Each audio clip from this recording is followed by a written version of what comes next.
Are you ready for this one? Phenomenally exciting. I think it's quite wrong to say simply phenomenal because it isn't that simple. Hello, AJ. How are you doing? Hello, how are you? I'm so excited that you're joining us on SuperSport TV's Instagram account. The fans have really been waiting for this one and sending their questions through. How are you doing? I am great. I really am. If we could do something about electronics, and so I got all this great setup in my streaming room here, and I'm not able to use it. And I'm so sorry, but I suppose you can show us all your tricks because we all have been watching you on your social media with all the stuff that you've been doing. But let's get right into these questions that the fans have been sending through this week on social media. Now, Melissa asks, your reaction when you debuted on Royal Rumble back in 2016 was crazy against Roman Reigns. How did it feel for you personally? personally, it was a huge accomplishment because I didn't think I would get that kind of reaction. I didn't think that AJ Styles was a big enough name. I'd been out of the States for, I'd been to here and there with Ring of Honor, but I'd been out of the States with New Japan.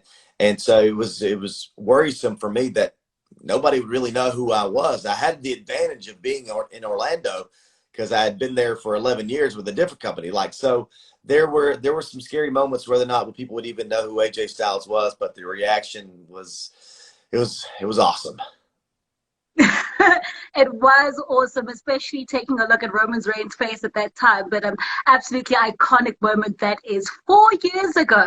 And another question from Abia is, what influenced your wrestling style? Because we know about your aerial maneuvers, you're super confident, but what influenced that, AJ?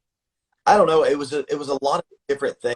I was influenced by guys, not just by one guy, but by several different people. And so I just took a little bit from there and just combined it all together. And then after combining that together, found a way to be AJ Styles rather than, a Ric Flair or, someone like that who was definitely good at what they've done, but not be the same. I wanted to be the first AJ Styles. The phenomenal one. It certainly is getting harder to be phenomenal. The older I get, I'll give you that. It's not easy. And that's why I warned myself and said I shouldn't say simply phenomenal because that is not correct. You are absolutely phenomenal. And the fans enjoy it because Tumi says, how does it feel to have the Intercontinental Championship around your waist? Well, it was a championship that I'd yet to have. So it is a big deal for me to have that championship. I mean, this is the workhorse championship. If you have this belt, that means you're getting and you're going to have great matches with everybody. Like you have to. That's your job as the Intercontinental Champion. That's what it's known for. Some of the best in the world have held the Intercontinental Championship. So to be amongst those guys who have held this championship and what they represent, it's a pretty cool thing. Well, you certainly are going into the Hall of Fame of cool, awesome guys. Brandon asks, how do you perfect all your crazy high-flying moves that you do and make sure that it's safe? Well, it definitely takes some time. It's never something that you can just do overnight. The worst thing that you want to do when doing one of these moves off the top rope or a springboard and whatnot is hurt someone. Your job is to protect them no matter what you're doing. So I think you find the ones that you're comfortable doing, no matter what it is and how crazy it is, and make sure you take care of the guy that you're working with because you're going to work. You're probably going to work with him the next night too. So it's not easy, but at the same time, you got to experiment with things that work for you and are different for you. And listen, I've done moves that I've seen very few people do and that I don't even do anymore. So yeah, it's hard to perfect these, but when you find that one, like for me, it's a phenomenal form or a springboard 450. That's the ones that I'm gonna stick with. Getting a lot of fan love. I see a lot of fans also coming through from India. There was a lady who said that her daughter is your biggest fan. A lot of talk also in the past few weeks and this year has been around The Undertaker, that iconic Boneyard match, more than entertaining, phenomenal stuff, must say. Jason asks, the Boneyard match is one of WWE's best ever ideas. How long did it take to film?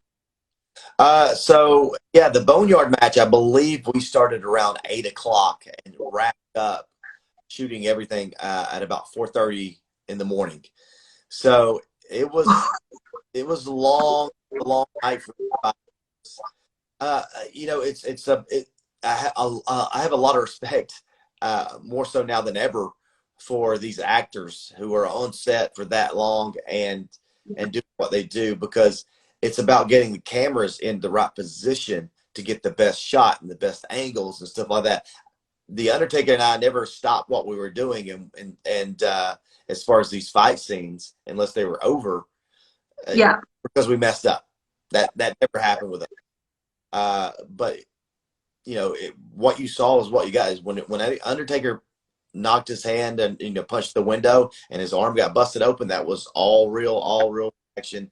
It was definitely different, and it was like that's the crazy thing about WWE is you got actors / stuntmen doing their thing, and I gotta tell you, nobody does it better than the Undertaker. This is really cool to get those behind the scenes tidbits. This is exactly what we do these Instagram live interviews for. The fans get to get the real juicy details. And then Tonela asks, how did it feel when The Undertaker singled you out as the one he wanted to work with at WrestleMania? I got to tell you, to hear the Undertaker say that, to hear Michelle McCool say nobody else you know that you'd rather work with, like, this is the guy, you know, man, I can't tell you how filled with pride that makes me. Like, I like everything I've ever done had led to that moment where he trusts me, like a guy like Undertaker trust AJ Styles, kid from Georgia. Wow, you know, it means everything to me. And he's such a good guy. Him and Michelle, they're just amazing people. And I am so thankful not only to have been able to, you know, I have a match with the Undertaker, but Alex then goes on to say, how does it feel to know that you are potentially the Undertaker's last opponent, especially after what you've just said? Well, I mean, there's a happy, sad moment, you know, because if he's done, it's the Undertaker, and he's gone from WWE, and we'll never see the Undertaker again, and that's just sad. But it's also great that, man, I was able to be his last match, and I was able to do what I hoped to accomplish, give him a match that he was happy with, it, and so happy with, he could say, you know what, that was okay with that one. I can end my career on that match. I mean, Coach Hill's just telling you guys this. But that's what I for him when I called him and said, hey, do you want to do this? Like, that was the whole thing that led up to it, because, you know, we were friends before, you know, we had a chance to have the Boneyard match. Yeah. And I wanted to do it for a friend. And yeah, it was just an awesome thing. Awesome, cool. It was phenomenal. A lot of talk around that last ride with The Undertaker, you mentioning retirement, saying that you'd hands down pick that perhaps as your retirement match. Cash says, who would you want to fight in your retirement match? I have no idea. I think it's too far to be thinking about who I would have retire me. I don't know who that would be. I don't know when I'm going to retire. It's hard to say. This is the thing that we performers in the WWE and everywhere else struggle with, is when is the right time to retire. And it's not, you know, we just love what we do. We enjoy what we do. Like, it's addicting. It's really hard for performers anywhere to retire because of that feeling you get when you're walking down the aisle to get into that ring, the response that you're getting. It's hard to give up. So I don't know when my retirement's going to be or who it's going to be with, but one day, unfortunately, it's going to have to happen. We hope it's not anytime soon, because we're still enjoying Mr. Styles. Going back to that debut match in 2016, and Danny asks, was it always your dream to sign for WWE? I think it's everyone's dream, make a living performing. I think that was always my thing. It's just like, if I can do something that I love and make a living at it, there's nothing better. So I was content with where I was at before WWE, but when you watch the WWE network and you see all these WrestleMania moments, it kind of breaks your heart knowing that you're never going to have one. It's the biggest show in wrestling in the world, and you're not going to have a WrestleMania moment. That's hard to deal with. So Yeah. I'm thankful that I had the opportunity to have a couple of those before my time is up, in my wrestling career. Right. Nilesh says, who was your childhood hero growing up with regards to WWE? So that's the tough thing is, so if you don't know, in the United States, there's a northern and a southern part, and WWE is always in the north part. So I always watched the southern part of wrestling. So I never really watched much WWE unless it was on Saturday mornings when the cartoon came on. So I never really looked up to any wrestlers in WWE. But in sports, I always found guys that I looked up to in basketball and baseball and, American football. And these were guys normally who weren't the biggest guys in the world, because I knew based on my height that I wasn't going to be the biggest guy. I was always the smaller one in my family. I was that guy. I was never the guy on the team. So I not like Spud Webb, guy is, but he was 5'7", around in there, and won the dunk contest, way back when. And it was the guys like that I looked up to and thought, if they did it, so can I can be one of those guys as well. So mostly the underdogs. Always the underdogs. Always. Always the underdogs. Andrea says, who is the most difficult opponent you've ever faced in the ring? Most difficult opponent. I would say there's a couple guys that, you're always going to have those guys who just don't give up, like, the John Cena, the matches are unbelievable. But if we're going the scariest guy you've ever got in the ring with, not because he's something more than a man, but gosh, he's the strongest person I'd ever been in the ring with, and that's Brock Lesnar. He unbelievably strong. I can't put the word. It's not human, the things that he's able to do, and then be so agile at the same point. Oh man, that's scary for anybody. But we had a great match, and I was happy with it. But that guy's very intimidating. So Alex says, what do you still want to achieve in WWE? That's a good question.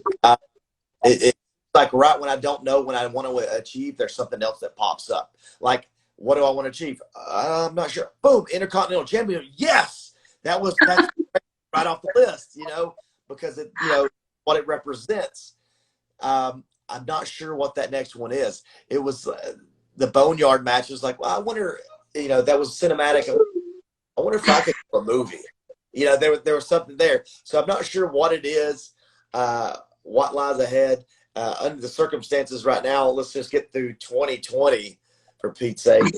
But I'm looking forward to what 21 has to offer for sure. Oh man. Right, today happens to also be Throwback Thursday. Your best moments so far, taking a look at your career, because I'm taking a look at that 2016 SummerSlam clash against John Cena. But what is your most iconic moment on this Throwback Thursday? Well, I can tell you the one, my biggest accomplishment for me, and this is going to sound silly, my biggest accomplishment for me was the first time that I ever got paid to perform. Now it was $10, but it was that moment. I like, wow, I got paid to do something like this. This is awesome. This is what I want to do. That was a moment for me, and it was a driving force that, okay, if I got paid, then somebody liked what I done. So how much more can I accomplish? How much more can I do? Can I get my house paid for by doing something like this? Let's keep going.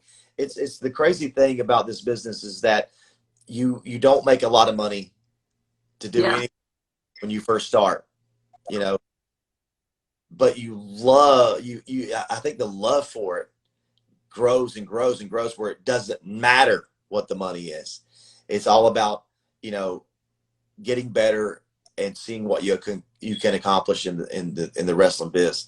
So yeah, that for me that was what started. It wasn't about the money. I'd already fell in love with business, but it was about, wow, okay, this is great. I can, you know, go get a meal for and everybody else's. This is great. And so there was a sense of accomplishment and accomplishments, you know, that's what you want. You want to be able to see what you can accomplish. I always set goals for myself so that I could see what I can. And some of them are totally out of reach. But some of those goals that were totally out of reach have happened. I've been on, you know, the cover of a video game. That was a big one for me that I thought probably would never happen. But I was on it, man, and I can't tell you. There's little things like that. When you meet your goals, there's nothing better. I like that, AJ, because on a Thursday like this, as we go into the week, especially as we're going through such a tough time, it's very important to make your passion phenomenally your craft.